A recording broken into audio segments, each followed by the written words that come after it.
Bienvenue dans cette nouvelle édition du Non-Stop Info. Voici les titres.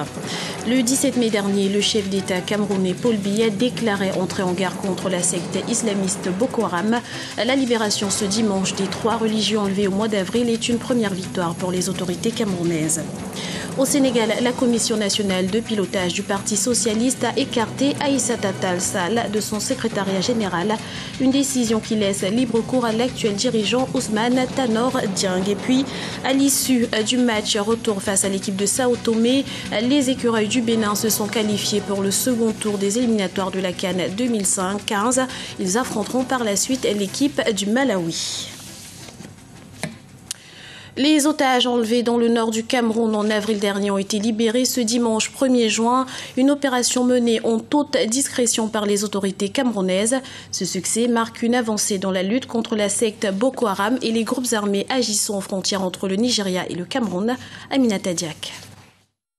Les 2 prêtres italiens et la religieuse canadienne enlevés le 4 avril 2014 dans le nord du Cameroun ont été libérés ce dimanche. Une libération obtenue grâce aux tractations menées par les autorités camerounaises depuis plusieurs semaines. Le succès de l'opération vient raffermir les propos du président camerounais Paul Biya qui, lors du sommet de Paris pour la sécurité au Nigeria le 17 mai dernier, déclarait entrer en guerre contre la secte Boko Haram. Nous sommes ici pour affirmer notre solidarité et notre détermination à lutter vigoureusement contre le Boko Haram. Le problème Boko Haram a cessé d'être uniquement un problème nigérian. Il est devenu un problème régional, sinon continental. Nous sommes ici pour déclarer la guerre au Boko Haram. Certains spécialistes estiment que la libération des otages constitue un pas vers la lutte contre Boko Haram et les autres groupes armés opérant dans la région. Un engagement qui devrait être davantage renforcé par la mutualisation des moyens techniques et militaires des États de la sous-région. Donc je pense qu'en ce moment, il y a une volonté réelle. Si on prend le cas de la libération des ex-otages au Cameroun, il y a une volonté réelle de lutter contre Boko Haram. Mais je pense qu'il faudra diversifier ses capacités, non plus seulement militaires, mais également accroître la collaboration, la mutualisation des moyens en termes de renseignement. La sécurisation de la région se poursuit. Ce samedi, de violents affrontements avaient opposé l'armée camerounaise aux islamistes de Boko Haram à Ouaza, occasionnant de lourdes pertes humaines du côté des assaillants. Un important stock d'armes a été également saisi et détruit lors des combats. Kinshasa et Brazzaville veulent apaiser leurs relations. Des relations crispées depuis l'expulsion massive des ressortissants congolais de Brazzaville. Ainsi, la République démocratique du Congo accueille actuellement une commission mixte sur ce dossier délicat. Une rencontre pour apaiser les tensions et trouver un terrain d'entente entre les ministres de l'Intérieur et les responsables de l'immigration des 2 pays. Pour rappel, près de 140 000 ressortissants de la RDC ont quitté le Congo-Brazzaville ces 2 derniers mois. Au Sénégal, alors qu'une élection interne devait désigner dimanche le nouveau secrétaire général du Parti socialiste, la candidature d'Aïssata Tall Sall a été écartée in extremis, laissant libre champ à Ousmane Tanor Dieng qui brigue sa propre succession. Les explications de Florencia Saint-Poré. Aïssata Tall Sall, la porte-parole du Parti socialiste sénégalais, ne briguera pas l'élection pour le poste de secrétaire général du parti. Vendredi, la compétition électorale pour désigner qui de l'avocate Aïssata Tall Sall, députée et maire de Podor, et Ousmane Tanor Dieng, dirigeant du PS depuis 1996 pour le poste du prochain secrétaire général, a été interrompue. Une décision dont a pris acte Aïssata Tall Sall dans l'intérêt du parti. Le Parti socialiste a plus de 60 ans, bientôt 70 ans même. Il a été fondé par Senghor, qui au moment de partir a transmis le pouvoir politique à Abdou Diouf, qui lui-même l'a transmis à Ousmane Tanor Dieng. Nous pensons aujourd'hui que nous sommes dans un grand moment de rupture où pour la première fois dans l'histoire de notre parti, la dévolution se fera par le vote des militants. Cependant, la responsable de la communication, Aïssata Tall Sall, a fait part de son désaccord sur le processus de renouvellement mené au sein de sa formation prévu les 6 et 7 juin prochains. La porte-parole du Parti socialiste sénégalais propose plusieurs points que le parti devrait modifier. Moi, je propose que chaque année, les comptes du parti soient publiés est déposé au ministère de l'Intérieur, à la Cour des comptes.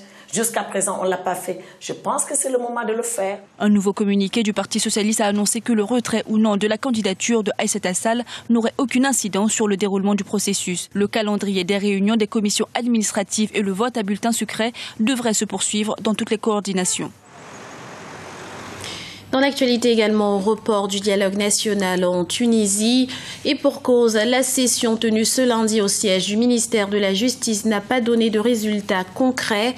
En effet, chaque parti politique a campé sur ses positions concernant le calendrier de la tenue des élections présidentielles et législatives.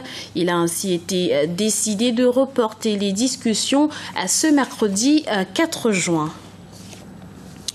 Nouvel accord entre le Niger et la société Areva. Après deux années de pourparlers, les deux parties ont renouvelé leur partenariat pour l'exploitation de l'uranium, un partenariat stratégique qui prévoit pour Niamey une gouvernance plus locale et pour Areva une série d'allègements fiscaux, entre autres. Ibrahim Ndiaye. Après 18 mois d'âpres négociations, l'État nigérien et Areva ont signé une nouvelle convention pour entamer la production de 2 mines d'uranium. L'accord a été signé selon les termes du Code minier de 2006. Ce dernier prévoit une série d'allègements fiscaux et une augmentation des taux de redevance minière qui passe de 5,5% à 12%. Areva a également accepté de payer 90 millions d'euros pour reconstruire la route conduisant à ces mines dans le nord d'Erlit. Cet accord est un accord juste et équilibré qui donne satisfaction à tous. Areva, comme l'a dit M. Courcel tout à l'heure, est un partenaire historique important pour le Niger, avec lequel nous entendons continuer à garder des relations privilégiées de l'intérêt bien compris. Les mines de Somaer et Komanik seront soumises à un mécanisme de neutralité de la TVA, ce qui signifie qu'elles seront au final exemptées. Une mesure qui coûtera 10 à 15 millions d'euros par an au Niger. Dans les rues de Niamey, on dénonce l'opacité des négociations. Pour le Niger, mais un partenariat dans lequel Areva exploite, Areva extrait, exploite, vend l'uranium, fixe son prix. Je ne vois pas en quoi le Niger tire son épingle du jeu. Cette entente devra permettre la nomination des Nigériens à la tête des deux mines Somaer et Kominak, respectivement avant 2014 et 2016. Autre retombée pour le pays, l'investissement de 17 millions d'euros de la société minière dans un projet de développement. Il y aura un délai, mais il vaut mieux qu'il y ait le délai, mais qu'on démarre sur des bases qui soient vraiment des bases durables, des bases qui peuvent permettre de bonnes perspectives pour notre pays. Le Niger est le 4e producteur mondial d'uranium qui représentait plus de 70% des exportations du pays en 2010, mais à peine 5,8% de son produit intérieur brut. Le chiffre d'affaires d'Areva en 2012 estimé à 9 milliards d'euros est 4 fois supérieur aux 2 milliards de budget de l'État nigérien. Cet nouvel accord porte sur 5 ans. Du sport à présent, les écureuils du Bénin se sont qualifiés pour le deuxième tour des éliminatoires de la CAN 2015 et ce, à l'issue du match retour face à l'équipe de Sao Tomé sur un score de 2-0. Une rencontre qui a eu lieu le 1er juin au stade Charles de Gaulle de Porto Novo. Les temps forts avec notre correspondante Chirel Yoa Tawema. Un score de 2-0. C'est la performance des écureuils du Bénin face à leur adversaire de Sao Tomé ce dimanche au stade Charles de Gaulle de Porto Novo. Dès l'entame, ils se sont fait maître du jeu en se procurant plusieurs occasions de but. En première mi-temps, c'est à la 20e minute que les écureuils ont inscrit le premier but. Réalisation signée Frédéric Gounangbe, nouvel attaquant de l'équipe béninoise. Le deuxième but du capitaine Stéphane Sesseyon à la 72e minute concrétise cette victoire du Bénin. Satisfait parce qu'on savait que ça allait pas être facile. Parce que beaucoup de personnes pensaient que le fait de jouer Sao Tomé, ça allait être un match facile. On l'a vu ce soir, même si on gagne, ça a été difficile. L'équipe de Sao Tomé est bien organisée. Il aurait fallu 1 ou 2 buts supplémentaires par mi-temps. On a encore beaucoup de travail à accomplir. Il faut préciser que l'équipe de Sao Tomé n'a pas démérité. Selon les experts, elle fait montre d'une bonne organisation et d'une attaque assez offensive. À cela s'ajoute une certaine cohésion. Au travers de ce match, on ne va pas se le cacher, il fallait être respectueux de l'équipe de Sao Tomé. On a vu que c'est pas une équipe qui est dénuée d'organisation et qui a quelques bons joueurs. Et donc maintenant, il va passer à la deuxième étape. Cette équipe de Malawi qui sera d'un niveau supérieur à l'équipe de Sao Tomé.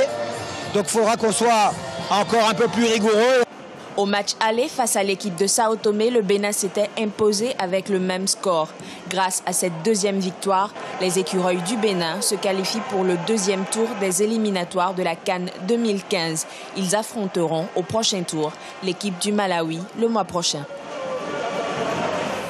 C'était le journal de la rédaction. Nous vous remercions pour votre fidélité. Retrouvez dans un instant une nouvelle édition du Non-Stop Info sur Africa 24.